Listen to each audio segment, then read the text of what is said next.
Mwalimu no Shamisa,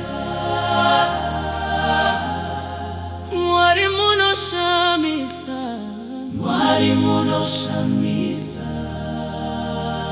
Anejama kaita mupenyi wangu, Jwandisingagoni kutsanangura. Mwalimu no Shamisa.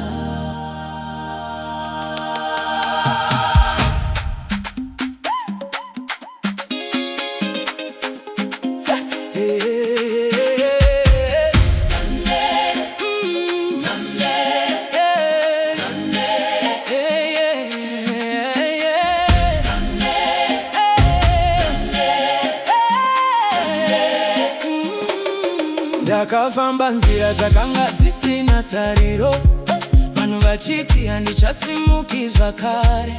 Asi imi makasvika nenguva yenyu, mukachinja kuchema kwangu kuita mufaro. Ndakanga ndarasika mumarwadzo, ndichitsvaga nzira sindisingaione, asi ruoko rwenyu rwakandibata, mukanditungamirira pachiedza.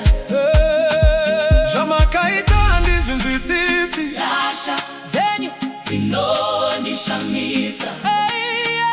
Pandakafunga kuti zvopera, Ipo pamakatanga kushanda. Mwalimu no Shamisa. Hamuna kafanana nemi, munovhura mikova yakavharika, Munoita nzira, pasina nzira. Mwalimu no Shamisa. Munopindura minamato, munosimudza wakawira pasi. Mwalimu no Shamisa.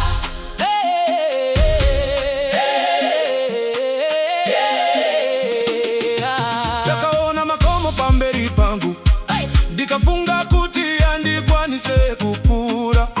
Asi nesimba renyu makaita nzira, makaita kuti zvese zvive nyore.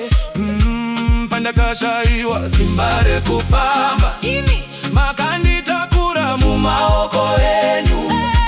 pandakashaya mazwe kunamata, Makanzwa kuchema, wemoyo wangu. ndiani angaita semi Jehovha? Ndiani angaporesa se? Ndiani angasimudza vakarasika? Hakuna kafanana naye. Makaita kuti ndiwe chapupu, Makaita kuti ndiwe rwiyo, makaita kuti ndiwe chiratidzo. chekubwinya kwenyu. Mwalimu no Shamisa. Muri Mwari, Mwari wezvishamiso. muri Mwari, Mwari wezvipikirwa. muri Mwari, Mwari vakatendeka.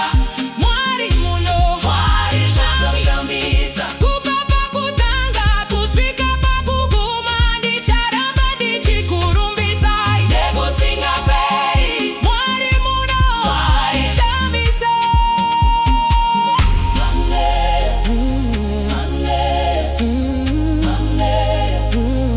Mwari muno Shamisa.